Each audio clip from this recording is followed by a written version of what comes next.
Bonjour François. Bonjour André. Bonjour. Merci, je t'en remercie beaucoup de m'accueillir chez toi.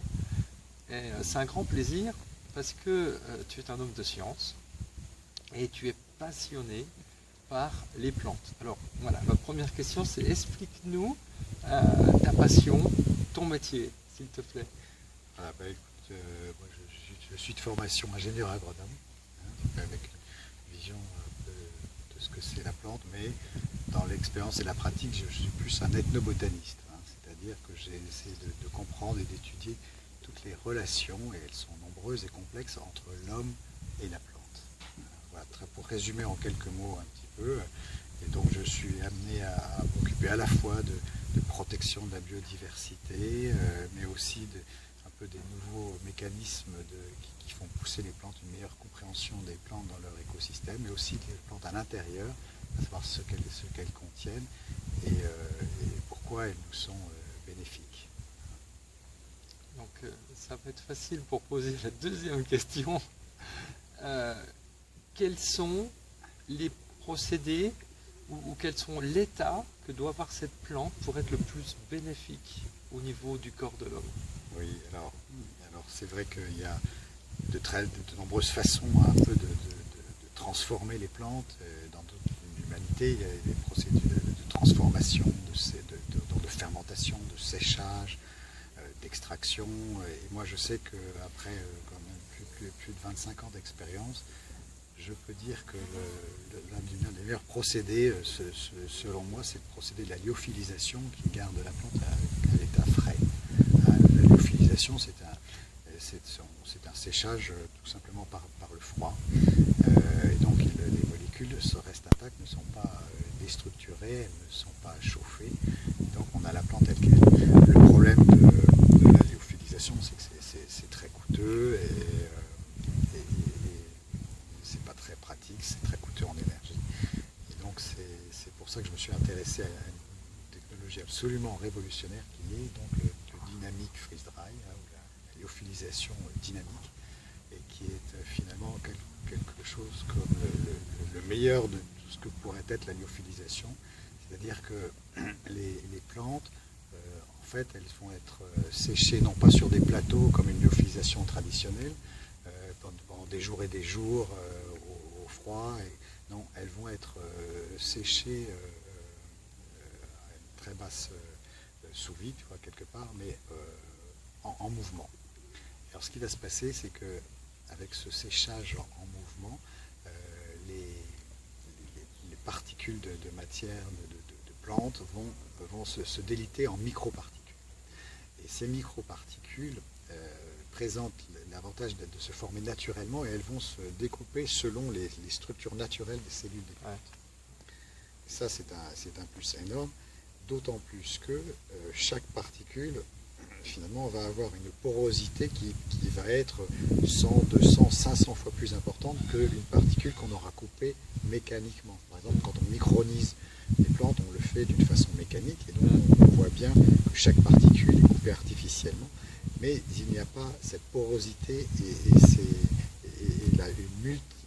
la surface d'interaction entre la particule et l'extérieur est finalement très réduite. Alors que là, on a une surface qui est 100 fois, 500 fois plus importante, avec des micro-circonvolutions, et qui fait que l'échange entre le milieu intérieur de la cellule, de la particule et l'extérieur va être démultiplié d'une façon considérable. Donc quand on va absorber soit ces particules, on aura des échanges qui vont être beaucoup plus rapides, beaucoup plus efficaces, et donc une absorption qui va être aussi démultipliée.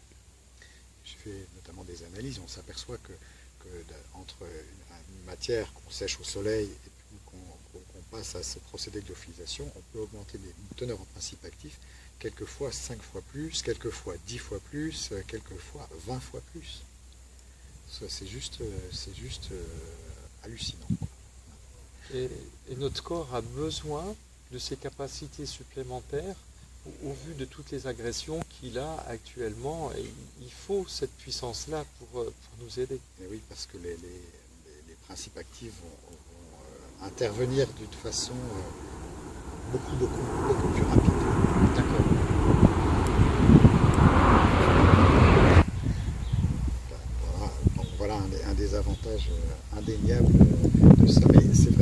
corps aussi, dans certains cas, pas systématiquement, mais dans certains cas, a besoin d'une matière vivante.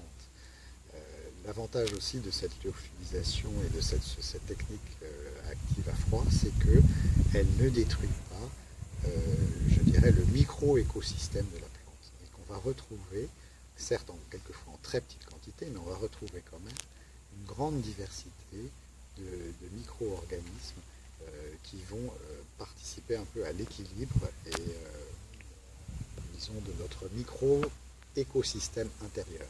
Je veux parler du tube digestif, mais pas seulement, parce que ces micro-organismes que nous avons en nous, sur nous, sont en quantité vraiment très importante, donc c'est pas seulement en nous, mais c'est aussi à l'extérieur de nous, dans nos cheveux, etc.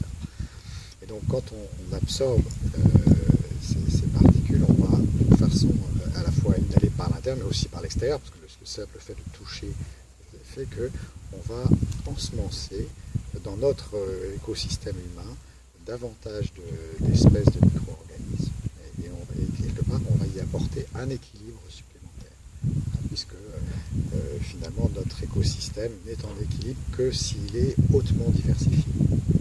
Et c'est le bénéfice extraordinaire de ces principes de lyophilisation. Donc, on augmente les surfaces d'échange, on augmente les propriétés thérapeutiques, et tout ça au bénéfice de notre corps, on augmente nos possibilités de résister ou de s'adapter aux différents polluants et toxines qui nous agressent tous les jours. Voilà, c'est un très bon résumé.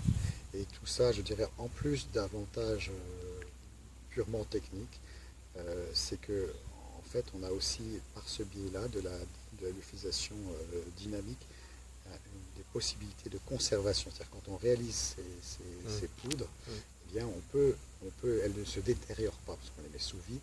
Et on les met sous vide et par ce procédé, on arrive à avoir des teneurs en humidité qui sont proches de 0.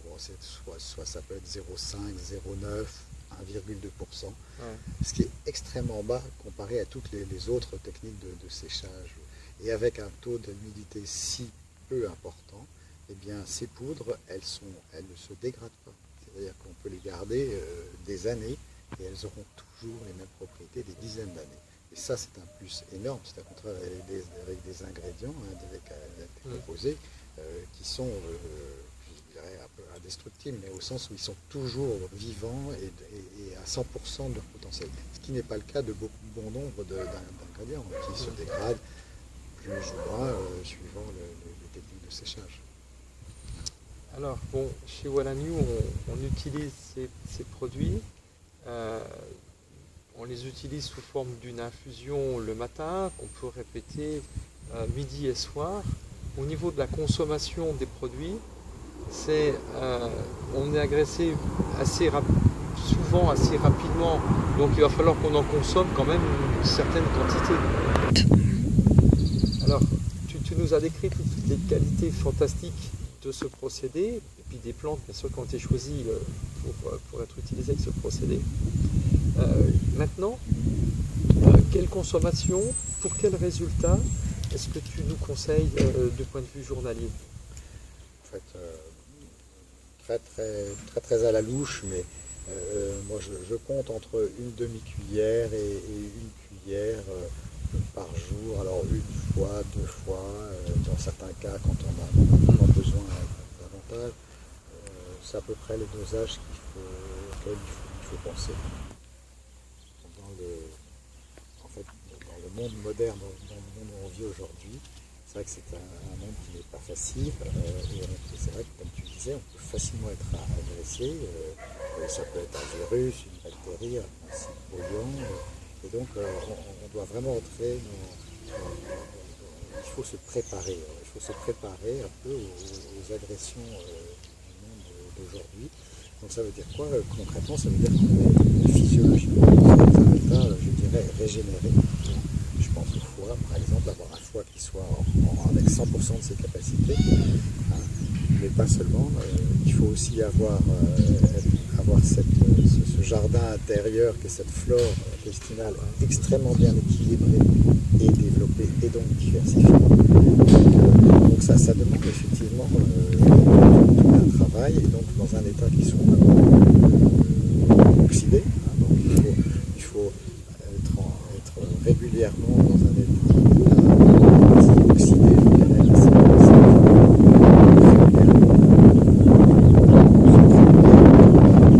oxydation et un stress oxydatif qui est à peu près constant. Hein, et donc toutes ces plantes qui souvent aussi nous apportent un peu des principes adaptogènes, hein, nous permettent de nous adapter à notre milieu, et bien, il faut qu'on soit un peu toujours prêt, je dirais, à faire face à des situations de risque, hein, parce qu'il y a des virus, des polluants, spécialement dans les grandes villes, qui nous fragilise. Donc c'est pour ça qu'on malheureusement au jour d'aujourd'hui on a été obligé d'aborder la vie un peu avec avec un foie parfaitement nickel, un intestin qui se met top, parce que tout peut arriver. Je pense que on n'a pas trop le choix aujourd'hui. Ben écoute, François, je te remercie beaucoup de tous ces conseils.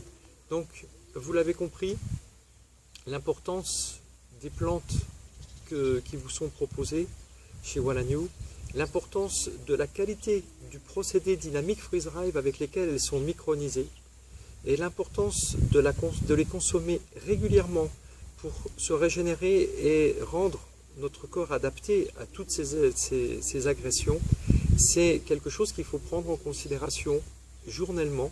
C'est le premier cadeau qu'on va se faire pour se prémunir, pour se préserver, et dans certains cas pour nous apporter plus de capacité à nous auto-réparer. Je vous remercie beaucoup, François. Merci beaucoup pour tous tes conseils et ton accueil là aujourd'hui. Merci à vous tous pour votre écoute, et longue vie en excellente santé, en étant dans la joie, dans le bonheur à tous. Merci.